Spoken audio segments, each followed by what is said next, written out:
Ya, oke, baik. Kita tunggu besok, tapi juga mungkin sambil menunggu kita coba cek bagaimana persiapannya juga di Pengadilan Negeri Jawa Barat, pemirsa di Bandung. Bersama rekan kami ada Iman Fajar. Selamat malam, Iman Fajar. Bagaimana pantauan Anda kesiapan di sana untuk sidang besok?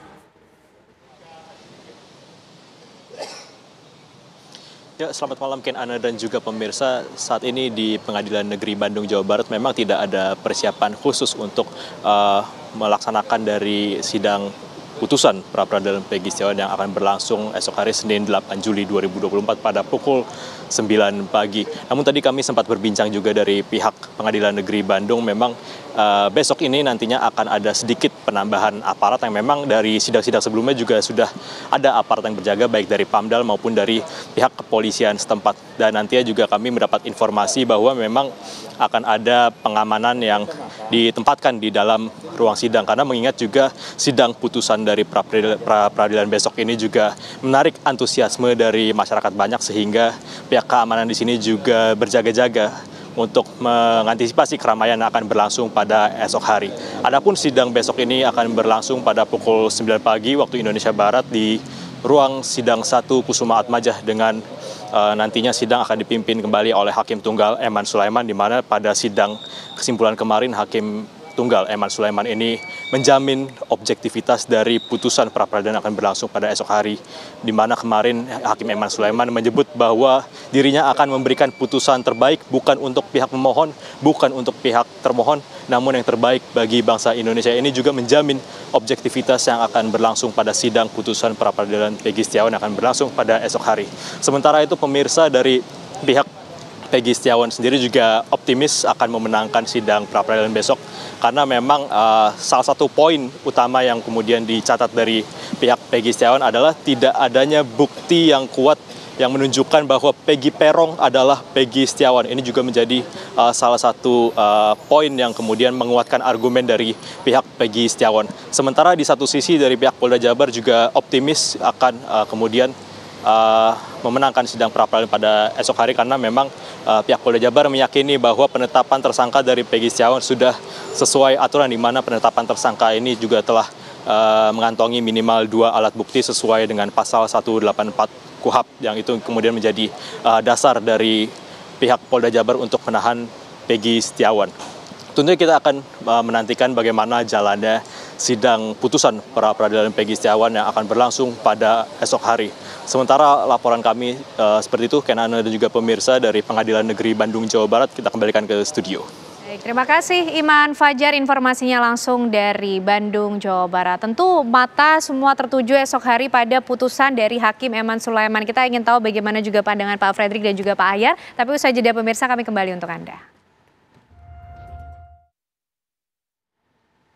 Ya pemirsa, sebelum kita lanjutkan perbincangan dengan para narasumber yang sudah hadir bersama saya malam hari ini, kami juga memiliki informasi untuk Anda pemirsa, di mana saksi ahli hukum pidana ini menjelaskan jejaring sosial sebagai alat bukti dalam menetapkan tersangka dalam persidangan Peggy di Pengadilan Negeri Bandung, Jawa Barat pada 4 Juli 2024 lalu. Saudara mengatakan bahwa Facebook itu tidak masuk dalam bukti surat, tapi dia masuk dalam bukti petunjuk.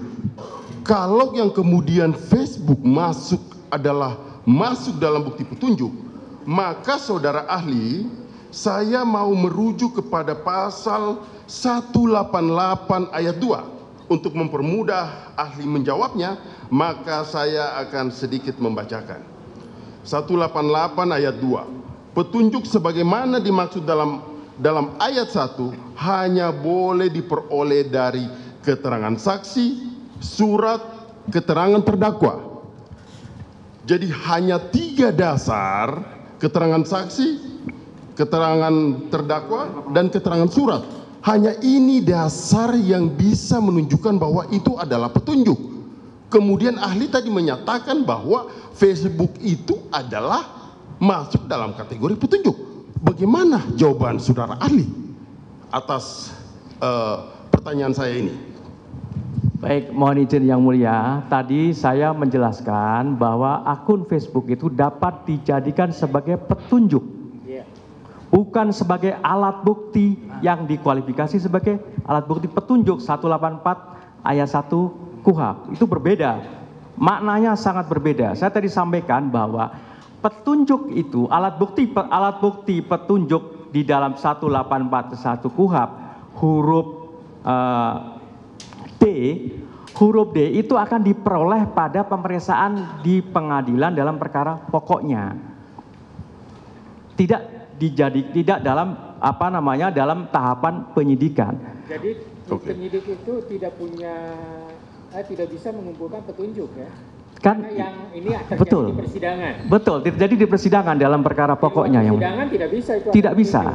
Tidak bisa. Itu saya tadi menyampaikan seperti itu. Tidak bisa ya. Jadi dapat dijadikan sebagai petunjuk, bukan alat bukti petunjuk. Ketika sudah di persidangan. Ketika sudah di persidangan, baru makanya tadi kan yang berkaitan dengan substansi putusan pengadilan yang sudah berkekuatan hukum tetap, ya, yang kemudian ada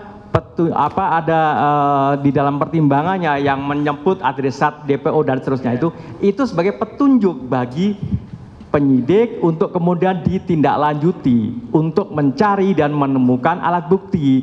Nah, alat buktinya apa? Ya, alat buktinya 184 ayat 1 huruf A, huruf B, huruf C. Dua dari situ diambil dijadikan sebagai dasar untuk menetapkan tersangkanya. Oke, melihat apa yang kemudian terjadi di persidangan pra-peradilan Peggy Setiawan, Pak Fredrik, tadi juga kita sudah melihat bagaimana 2 poin kesimpulan yang disampaikan dari pihak Peggy Setiawan. Bagaimana Pak Fredrik melihatnya? Pertama, saya ingin memberikan suatu koreksi bahwa putusan MK nomor 21 PUU tahun 2014 sama sekali tidak ada pasal amar yang menyatakan bahwa sebelum penangkapan itu harus dilakukan pemeriksaan. Tidak ada. Jadi amar putusannya itu sangat simpel. Jadi janganlah dalam hal ini membelokkan pengetahuan publik itu menjadi suatu dugaan yang katanya menurut putusan MK tersangka itu wajib diperiksa terus sebelum ditangkap. Tidak ada itu sama sekali. Ya. Kalau dalam hal ini kita melihat pada KUHP juga tidak ada. Putusan 21 itu hanya mengatakan bahwa 2 alat bukti yang sah. Sebelumnya kan 2 alat bukti. 2 alat bukti yang sah. Sebagaimana yang disampaikan kepada ahli yang tadi diputarkan itu udah sangat tepat. Bahwa dalam hal ini sebagai bukan alat bukti petunjuk, tetapi adalah petunjuk. Petunjuk dan alat bukti itu sangat berbeda. Jadi jangan dicampur adukan menjadi satu. Ya. Yang jelas dalam hal ini, saya tidak membaca apa kesimpulan yang disampaikan karena kan saya nggak bisa lihat di internet pun juga nggak bisa saya baca gitu. Yang saya jelas, masing-masing pihak sudah berupaya semaksimal mungkin. Dan kalau saya sebagai praktisi hukum, saya sudah hampir 50 tahun menjadi advokat, saya yakin dalam hal ini permohonan ini akan ditolak. Oke. Itu keyakinan saya. Oke. Ya, terlepas daripada besok bagaimana itu silakan kan gitu. Itu